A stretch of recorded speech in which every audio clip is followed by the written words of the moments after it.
Oke, Assalamualaikum warahmatullahi wabarakatuh. Waalaikumsalam warahmatullahi wabarakatuh. Selamat pagi. Oke, baik. Sehat semua? Oke, untuk melanjutkan pembelajaran kita pada pagi hari ini, kita dipimpin doa oleh ketua kelas dulu. Siapa ketua kelas? Oke, silakan. Bersedia, siap. Kita belajar berdoa, mulai.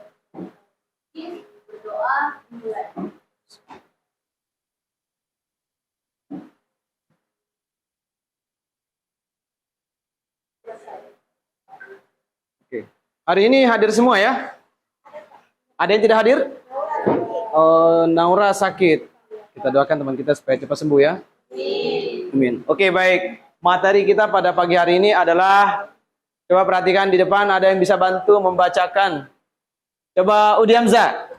Silakan Udi.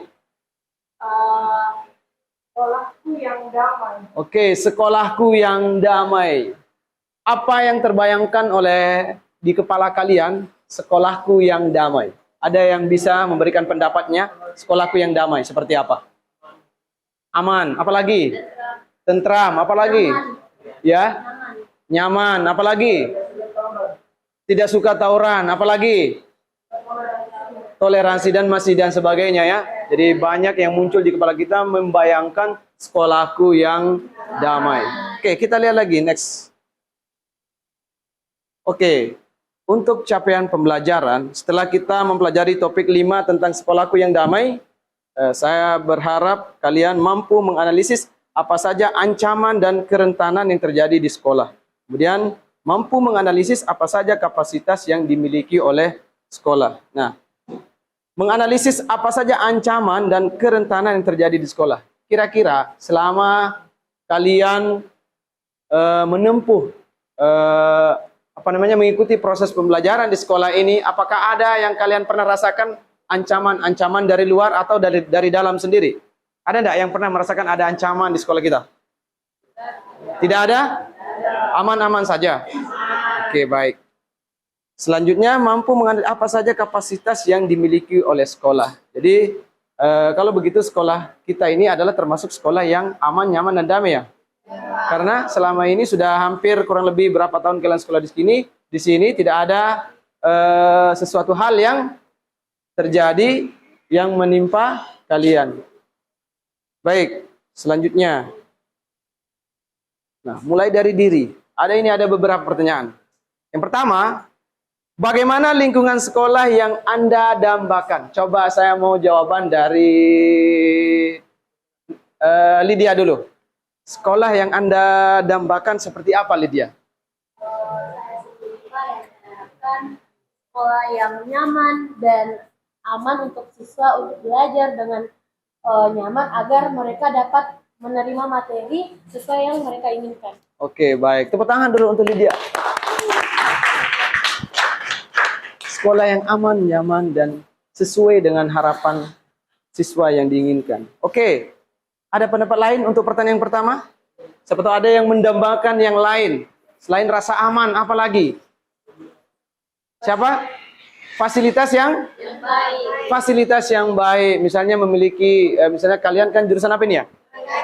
Teknik komputer jaringan. Misalnya memiliki alat perangkat komputer yang lengkap. Itu sekolah yang didambakan ya, salah satunya juga.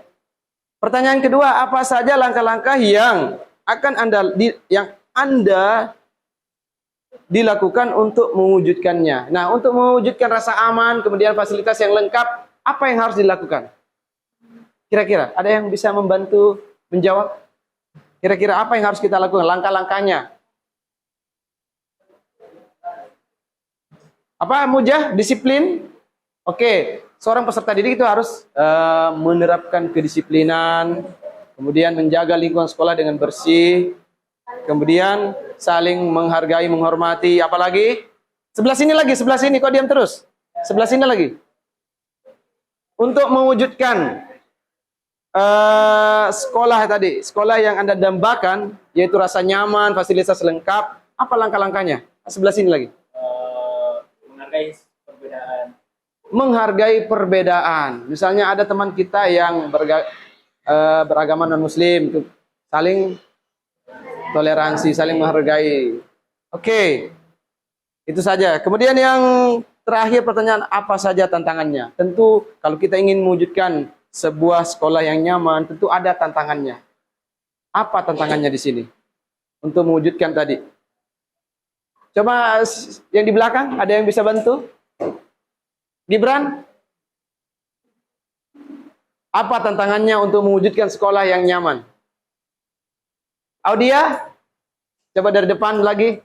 Sekolah yang aman. Apa kira-kira tantangannya apa? Banyak tantangannya ya. Pasti banyak tantangan. Kalau kita mau melihat sekolah kita aman, nyaman, fasilitas lengkap, tentu banyak tantangannya. Salah satunya adalah bagaimana siswa itu atau ketika ingin berangkat ke sekolah, tantangannya adalah bangun pagi. Itu adalah salah satu tantangan yang menurut saya masih berat di kalangan siswa. Ya, itu yang harus dilawan. Bangun pagi itu kan masih berat. Betul? Kalian mengaku toh? Itu salah satu tantangan yang harus kalian lewati untuk mewujudkan sekolah ini menjadi sekolah yang nyaman, kemudian fasilitas lengkap, kemudian juga sekolah harus berpikir keras bagaimana untuk menciptakan sekolah yang nyaman dan fasilitas yang nyaman dan lengkap. Berikutnya, kenapa nak? Silakan masuk. Oke, kita lanjut. Kita akan bermain games. Ini ada, ayo kita mulai dengan bermain sekolahku. Ini ada tutorialnya. Kira-kira di sini ada yang tahu gamesnya? Coba ada tutorialnya di YouTube. Coba silakan buka tutorialnya. Ada yang bisa memutar? Bisa? Tidak bisa? Kalau tidak bisa kita skip aja. Bisa tidak? Oke, kalau begitu menjadi PR ya. Menjadi PR di rumah untuk kalian mencoba menganalisis lagi cara main gamesnya ini. Ingat ya, jadi PR. Coba. Nanti kalau sudah tahu bisa kabari saya melalui WA. Pak, saya sudah bisa. Oke. Selanjutnya refleksi. Oke. Dari permainan tadi, coba diskusikan dan renungkan beberapa pertanyaan berikut ini. Mengapa permainan tadi gagal? Bagaimana tidak gagal? Cara mainnya kita belum paham ya. Belum paham cara memainkan gamesnya karena sedikit rumit. Sehingga kita belum mampu memainkan games tersebut. Kemudian apa yang harus dilakukan? Dikuatkan untuk mengurangi resiko, dan jika dibolehkan menambah kartu kapasitas, apa yang akan Anda tambahkan? Oke, next ya. Ini sebagai bahan refleksi. Kemudian kita masuk di konsep. Untuk menjaga kedamaian sekolah, kita harus meningkatkan kapasitas dan mengurangi kerentanan. Dan dengan demikian resiko menjadi lebih kecil. Jadi di dalam menjaga sekolah tetap damai itu, yang pertama kita harus meningkatkan kapasitas dan mengurangi kerentanan. Dengan demikian risiko menjadi lebih kecil. Di sini ada rumus ya. Ini coba amati. A dikali apa itu ya? R per K sama dengan resiko. A itu ancaman. Ancaman itu bisa dari eksternal dan tidak bisa kendalikan. Kemudian kerentanan itu dari internal, kemudian bisa dikendalikan, kurangnya wawasan, kesadaran dan keterampilan, titik-titik lemah yang perlu diperbaikan. Kemudian kapasitas, kesadaran, kebijakan, fasilitas, dan praktik baik. Berikutnya yang kedua adalah membangun sistem meningkatkan kapasitas. Konsep. Apa itu sekolah damai? Coba. Sekolah yang aman, menyenangkan, dan menciptakan budaya damai. Apakah sekolah kita sudah mencerminkan sekolah yang damai? Dari pengertian di atas? Sudah? Oke. Berarti kalian tidak salah ya memilih SMK Negeri 3 Makassar ini untuk melanjutkan pendidikan. Betul? Betul. Selanjutnya, apa ini? Komponen sekolah damai. Oke. kebijakan, interaksi, promosi, sarana, dan partisipasi. Nah, sekarang bagaimana kebijakan di sekolah ini? Apakah menurut kalian sudah bijak atau seperti apa? Bijak, mantap. Tepuk tangan dulu lagi. Berikutnya, dasar sekolah damai. Prinsip penyelenggaraan pendidikan pasal 4 ayat 1 Undang-Undang Sisdiknas. Demokratis, berkeadilan, tidak diskriminatif, HAM, nilai keagamaan, nilai kultural, dan kemajemukan bangsa. Kemudian 10 hak anak, konvensi hak anak PBB, kemudian sekolah ramah anak, Permen PP dan PA nomor 8 tahun 2014. Dan yang ketiga yaitu kerentanan perundungan. Saya mau bertanya dulu ya kepada anak-anakku sekalian, apakah di sekolah ini pernah kalian mengalami atau melihat secara langsung terjadinya sebuah perundungan? Tahu enggak perundungan itu apa? Apa itu perundungan? Bully. Apa itu bully? Perundungan. Atau biasa ada enggak di sini yang pernah merendahkan orang lain? Ada atau tidak ada? Tidak ada ya? Atau ada? Tidak ada kan? Oke. Kalau begitu kita coba lihat video singkat berikut ini dulu. Apakah nanti akan ada tanggapan? Halo, coba kita amati dulu 2 menit video ini.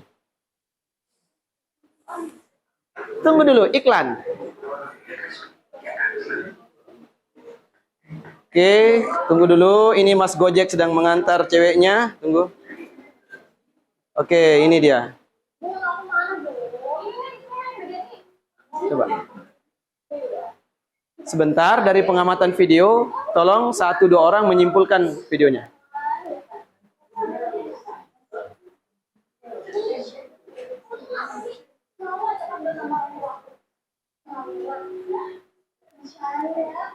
Bercanda.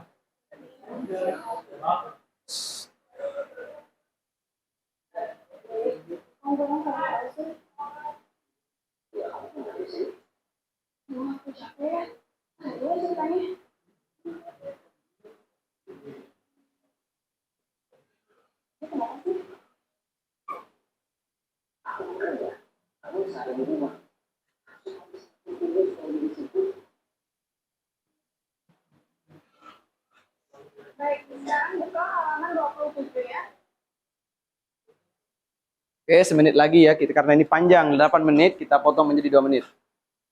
Sebentar, pasti sudah ada yang tertangkap tadi.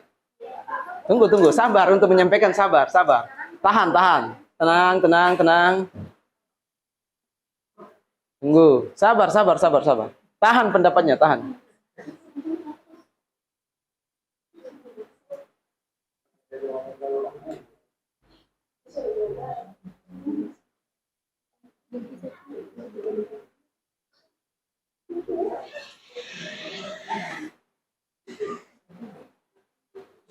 Oke, 30 detik lagi.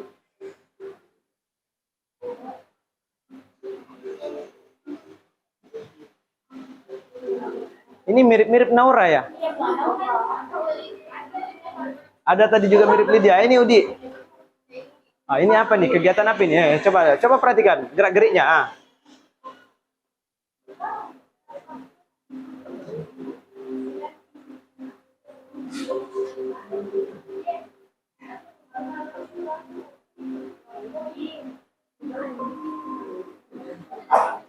Sudah ketemu clue-nya?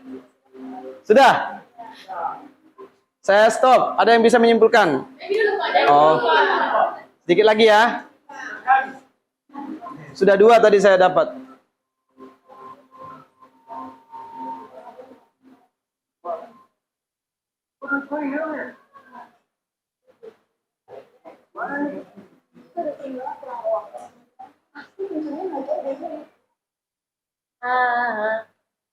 Oke, 30 detik lagi.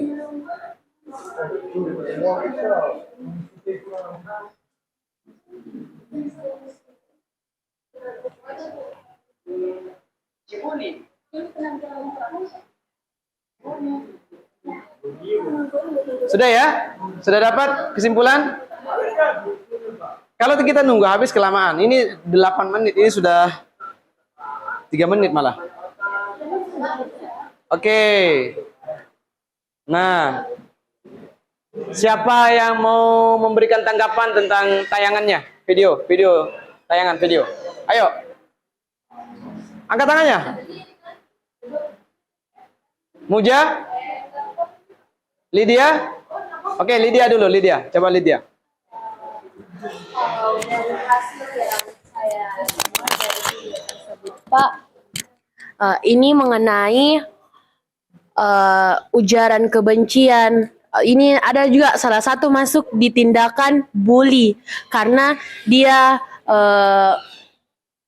membuli seseorang dengan kata-kata dan mengadu domba temannya. Begitu, Pak. Oke, tepuk tangan untuk Lydia. Pendapat dari Lydia.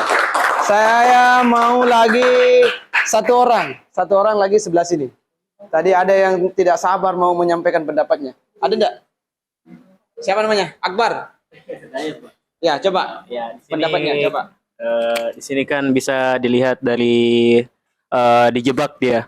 Jadi bully itu tidak selamanya jadi ujaran kebencian seperti Lydia. Jadi dia bisa bermacam-macam dari tindakan baik dari ancaman maupun yang lain. Kayak misalnya dia memfitnah, mentanya atau mengadu domba terhadap teman-temannya. Jadi itu, Pak. Tepuk tangan dulu untuk temannya yang sebelah kanan. Saya belum hafal namanya. Oke, baik, jadi betul apa yang anak-anakku sampaikan tadi dari pendapat Lydia dengan siapa? Dayat. Jadi ada di sini terjadi bully, yaitu ada fitnah, kemudian melalui kata-kata, kemudian ada adu domba. Itu adalah bagian daripada bully. Dan jangan sampai kita di SMK Negeri 3 ini, sesama kita bahkan orang lain pun tidak boleh melakukan hal seperti itu ya. Karena itu adalah hal yang dilarang dalam kita menyelenggarakan sekolah yang damai. Paham ya? Oke, coba kita lihat lagi, masih adakah tayangan berikutnya? Coba dulu. Slide berikutnya adalah yang ketiga, kerentanan diskriminasi dan intoleransi.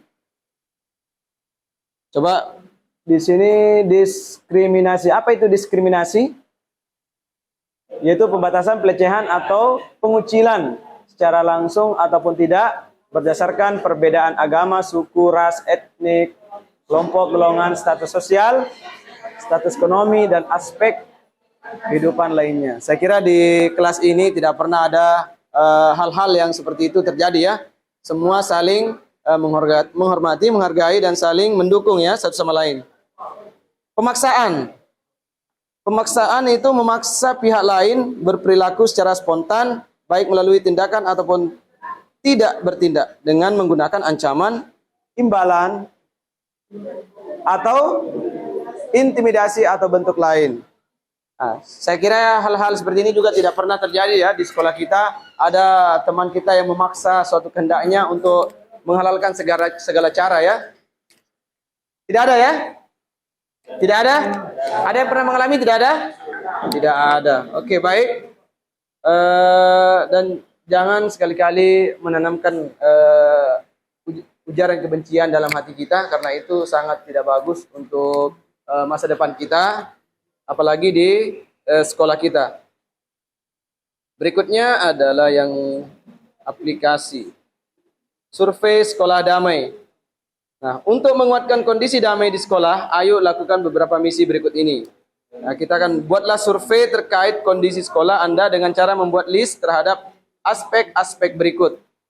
Yaitu yang pertama, ancaman faktor eksternal yang tidak bisa dikontrol oleh sekolah, kerentanan faktor internal atau hal-hal yang bisa dikontrol dan ditingkatkan menjadi kapasitas, dan terakhir, kapasitas hal-hal yang menjadi kekuatan sekolah.